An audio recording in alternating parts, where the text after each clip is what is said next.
ஓம் ஸ்ரீ ஆதிசங்கரர் அருளிய ஸ்ரீ அன்னபூர்ணா ஸ்தோத்திரம். சந்திரார்கானல கோட்டி கோட்டி சதிருஷி சந்திராம்சு பிம்பாதரி சந்திரார்காக்னி சமான குண்டலதரி சந்திரார்கவர்ணேஸ்வரி மாலா புஸ்தக பாஷ சாங்குஷதரி काशीपुराधीश्वरी भिक्षां देहि कृपावलम्बनकरी मातान्नपूर्णेश्वरी. சந்திர அர்க்க அனல கோட்டி கோட்டி சதுருஷி. ரொம்ப அழகாக வர்ணிக்கிறார்.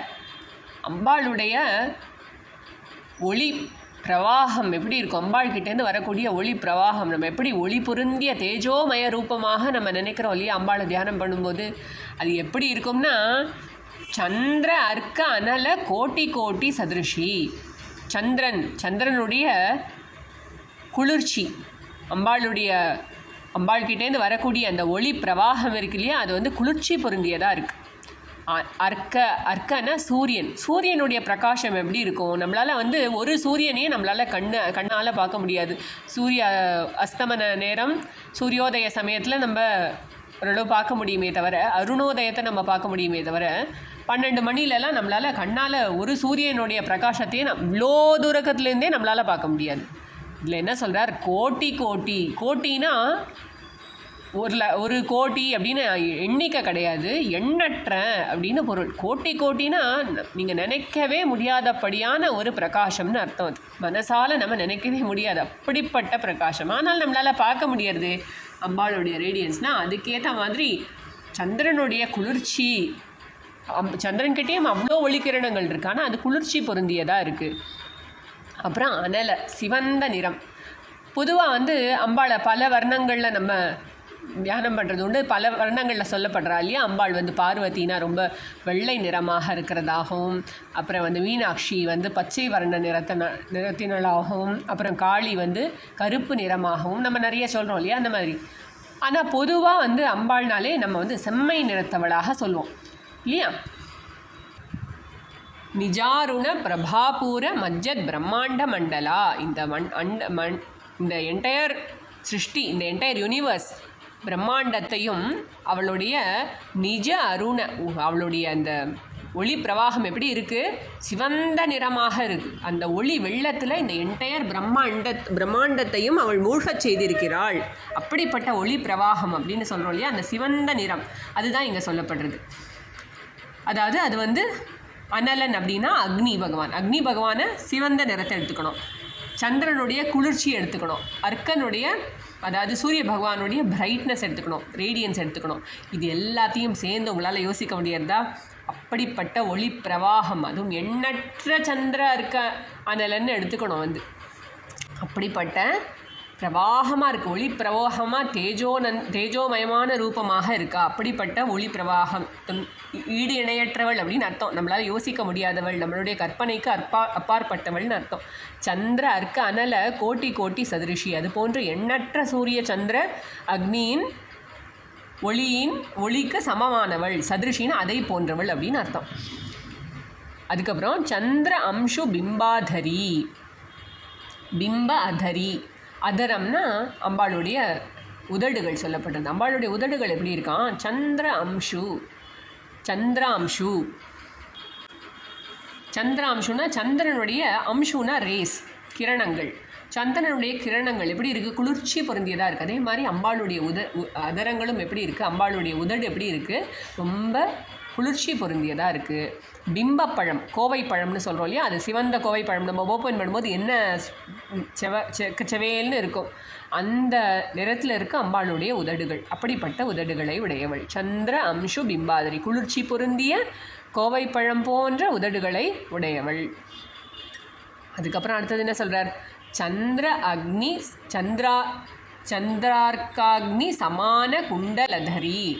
சந்திர அர்க்க அக்னி, இங்கேயும் திரும்ப அதே தான் எடுத்துக்கிறார். சந்திரன், அர்க்கஹானா சூரிய பகவான், அக்னினா ஃபயர் நெருப்பு, சமான குண்டலதரி அம்பாளுடைய தாடங்கங்கள். அதாவது காதில் அம்பாள் வந்து காதணி போட்டுருக்கா.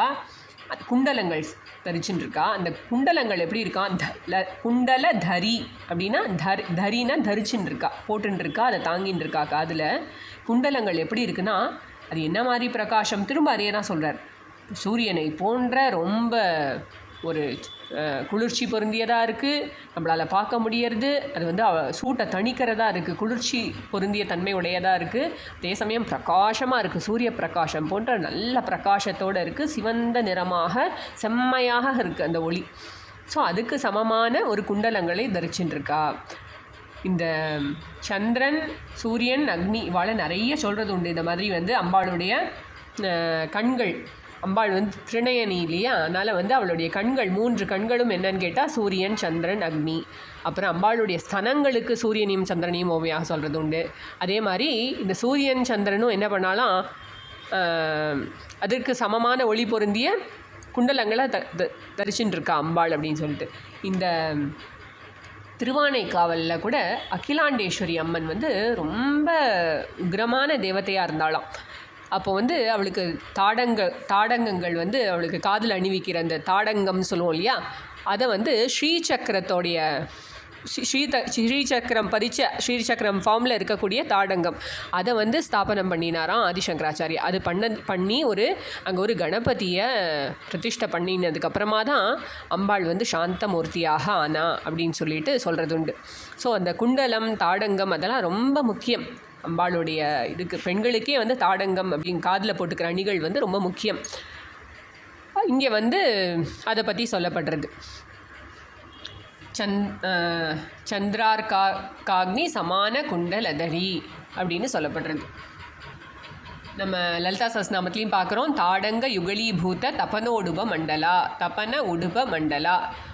அதாவது சூரிய மண்டலமும் சந்திர மண்டலமும் தான் வந்து அம்பாளுடைய தாடங்க யுகலம்னா 2ன்னு அர்த்தம், 2 காது அணிகள். தாடங்கம் என்னன்னு கேட்டால் சூரியனும் சந்திரனும் நாங்கள் வந்து இருக்கோம், அம்பாளுக்கு வந்து தாடங்கமாக நாங்கள் இருக்கோம்னு சொல்லிட்டு அவளே வந்து சூரிய மண்டலமும் சந்திர மண்டலமும் 2 தாடங்கமாக வந்து அமர்ந்திருக்கு அப்படின்னு சொல்லிட்டு லலிதா சஹஸ்ரநாமத்திலையும் அந்த நாமத்தை நம்ம பார்க்குறோம்.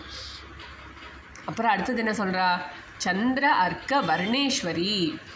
அம்பாளுடைய நிறம் அப்படின்னு எடுத்துக்கலாம் நம்ம. அப்படிப்பட்ட ஒரு சிவந்த நிறம், குளிர்ச்சி பொருந்திய நிறம், அதே சமயம் சிவந்த நிறம் உடையவளாக இருக்கா அப்படின்னு எடுத்துக்கலாம். சந்திரார்க்க வர்ணேஸ்வரி அப்படின்னு. ஈஸ்வரினா தலைவி அப்படின்னு அர்த்தம். இன்னொரு பொருள் என்னன்னு பார்த்தோன்னா சந்திர அர்க்க வர்ண ஈஸ்வரி. அம்பாள் என்ன பண்ணுறாளாம், அம்பாள் தான் வந்து இதுக்கு என்ன குவாலிட்டின்னு டிசைட் பண்ணுறா.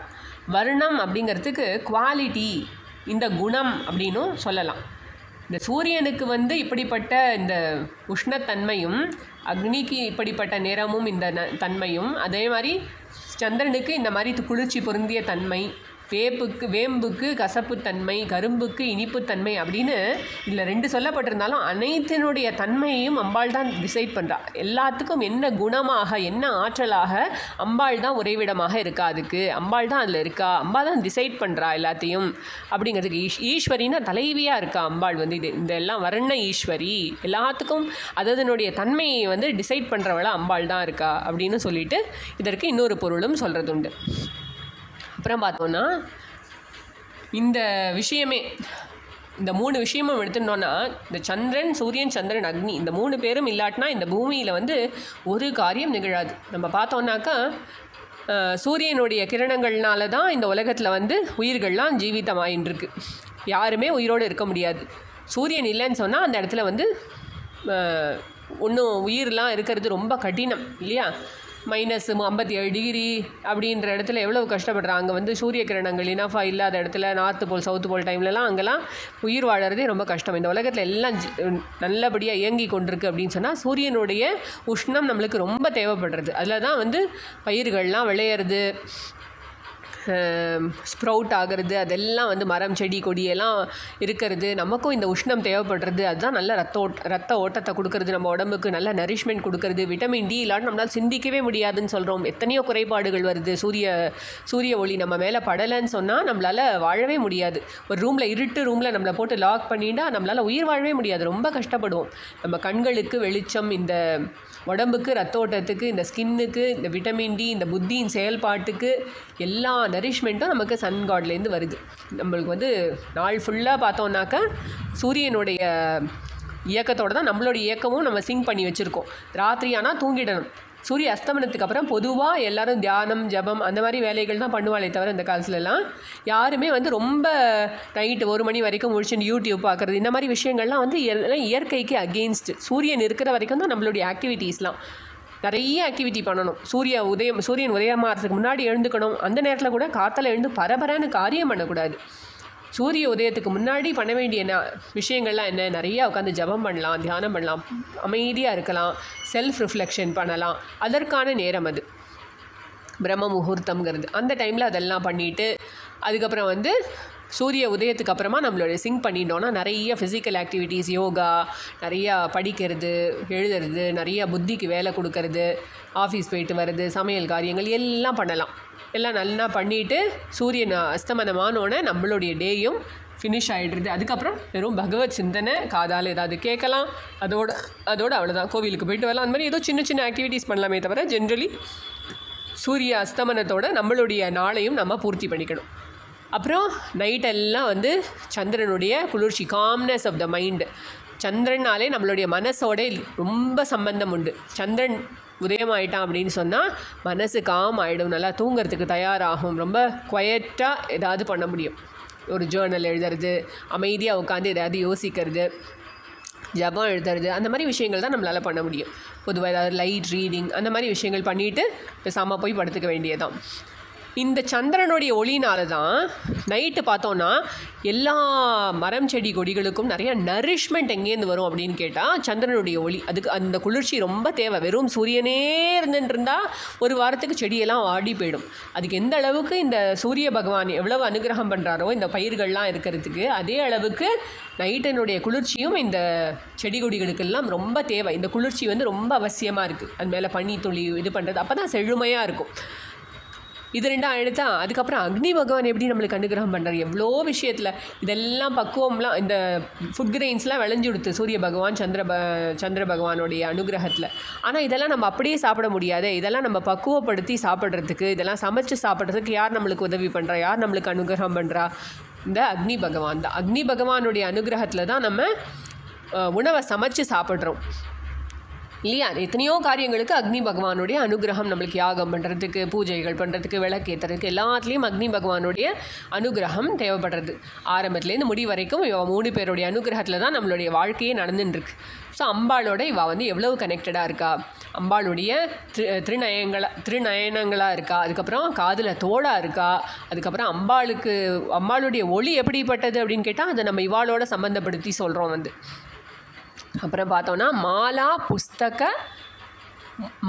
புஸ்தக பாஷ சாங்குஷதரி. இது எப்படி படிக்கணும்? மாலா புஸ்தக பாஷ ச அங்குஷ தரி.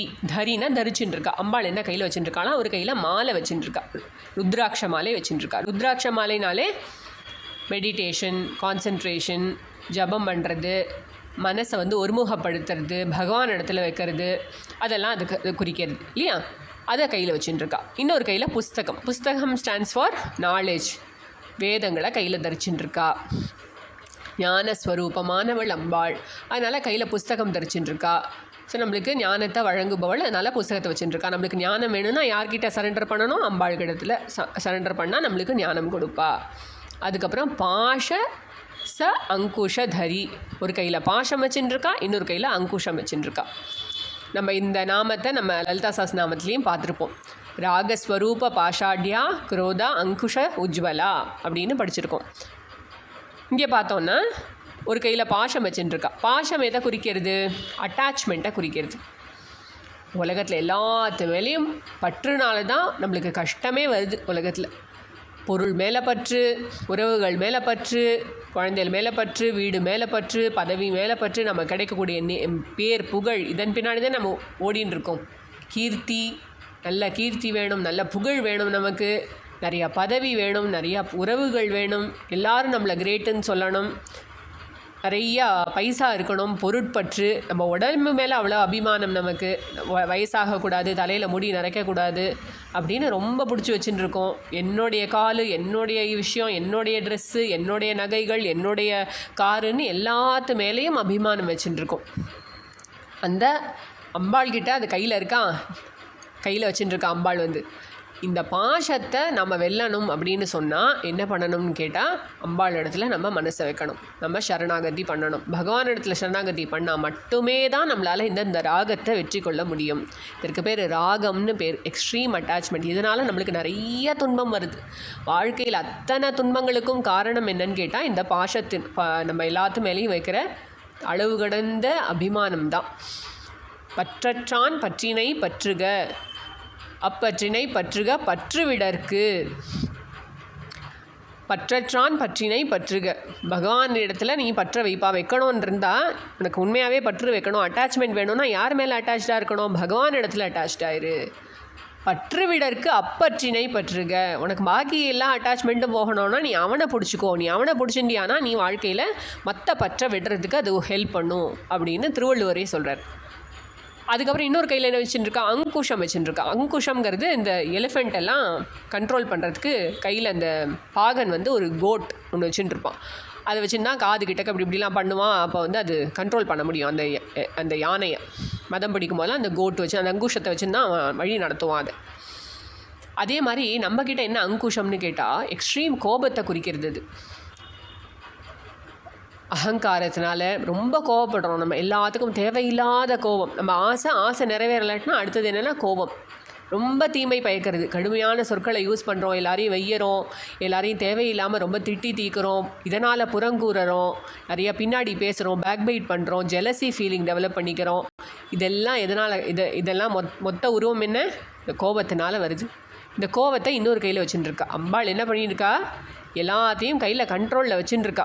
பாசம் அங்குஷத்தெல்லாம் கண்ட்ரோலில் வச்சுட்டுருக்கா. நம்ம அவளை சரணாகதி பண்ணோன்னு சொன்னால் நம்மளுடைய இந்த ஆசையையும் கோபத்தையும் அவள் கட்டுப்படுத்துவாள்.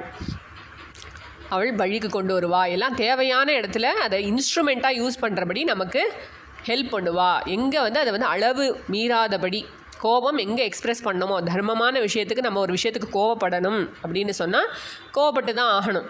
அப்போ அந்த இடத்துல அவள் ஹெல்ப் பண்ணுவாள். அதை கண்ட்ரோல்டாக எக்ஸ்ப்ரெஸ் பண்ணுறதுக்கு, இன்டெலிஜென்ட்டாக எக்ஸ்ப்ரெஸ் பண்ணுறதுக்கு நம்மளுக்கு ஹெல்ப் பண்ணுவாள் அம்பாள். பாஷ அங்குஷ தரி. காஷிபுராதீஸ்வரி அம்மா, நீ காஷி நகரத்தின் அதிபதியாக இருக்கிறாய்.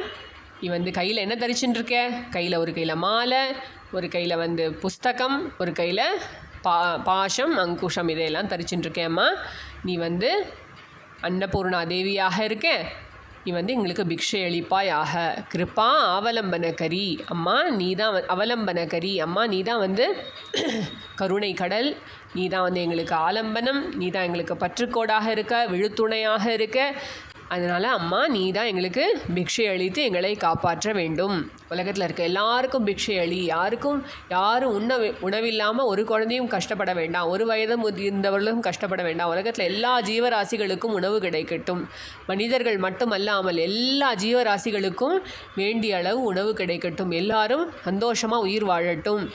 எல்லாம் வயிற்று பிரச்சனை தீர்ந்தது அப்படின்னாலே அடுத்தது என்னன்னு யோசிக்க முடியும். வயிற்றில் சாப்பாடு இல்லாத போது யாராலையும் வாழ்க்கையில் முன்னேற்றத்தை பற்றியோ இல்லை ஏதாவது நல்ல நான் காரியம் பண்ணணும் அப்படிங்கிறத பற்றி யோசிக்க முடியாது. பசியில் ஒன்றுமே புரியாது. அதனால் ஃபஸ்ட்டு நம்ம பிரார்த்தனை என்ன இருக்கணும்னா, உலகத்தில் இருக்கக்கூடிய அத்தனை பேருக்கும் பகவான் நல்ல அனுகிரகம் பண்ணி எல்லாருக்கும் உணவு கிடைக்கட்டும் அப்படின்னு நம்ம நிறைய பிரார்த்தனை பண்ணணும். எல்லாருக்காகவும் பிரார்த்தனை பண்ண வேண்டியது ரொம்ப ரொம்ப முக்கியம். ஏன்னா பாவம் எத்தனையோ பேர் நம்ம சொல்லலாம், எல்லாம் அவன் ஏன் இப்படி இருக்கான், வாழ்க்கையில் முன்னேறவே மாட்டேங்கிறாங்க. ஆனால் சாப்பாடு விஷயம் அப்படிங்கிறது ரொம்ப ரொம்ப முக்கியம். எல்லாருக்கும் பிரசாதமாக ஒரு கவளம் சாதம் கிடச்சுன்னா அடுத்தது வாட் நெக்ஸ்ட்னு யோசிக்க முடியும். அது மாதிரி கஷ்டப்படுறவங்க எவ்வளோ பேர் இருக்காங்க உலகத்தில். எல்லாருக்காகவும் நம்ம என்ன பண்ண முடியும்? நம்ம ரொம்ப ரொம்ப லிமிட்டடாக இருக்கோம். நம்ம வீட்டுக்குள்ளார, நம்ம ரூம்குள்ளார நம்ம உட்காந்து இதை கேட்டுருக்கோம். ஆனால் உலகத்தில் இருக்கக்கூடிய எத்தனையோ ஜீவராசிகள் அக்ராஸ் கண்ட்ரிஸ், அக்ராஸ் இந்த அண்ட சராச்சரத்தில் எத்தனையோ உயிரினங்கள் கஷ்டப்படுறது. அதனால் எல்லாருக்கும் நீரின் தேவை இருக்குது, உணவின் தேவை இருக்குது, நல்ல காற்றின் தேவை இருக்குது. இதெல்லாம் எல்லாருக்கும் பூரணமாக கிடைக்கட்டும். எல்லோரும் நல்லபடியாக வாழட்டும். அனைத்து ஜீவராசிகளும் சந்தோஷமாக வாழட்டும். நல்லபடியாக உணவை ஏற்று நல்லபடியாக வாழட்டும். அம்மா நீ அதுக்கு அனுகிரகம் பண்ணுன்னு நம்ம பிரார்த்தனை பண்ணணும். இன்னொரு முறை இதை பாராயணம் பண்ணலாம். चन्द्रार्कानलकोटिकोटिसदृशी चन्द्रांशुबिम्बाधरी चन्द्रार्काग्निसमानकुण्डलधरी चन्द्रार्कवर्णेश्वरी मालापुस्तकपाशसाङ्कुशधरी काशीपुराधीश्वरी भिक्षां देहि कृपावलम्बनकरी मातान्नपूर्णेश्वरी। ॐ सर्वं श्रीजगदम्बार्पणमस्तु।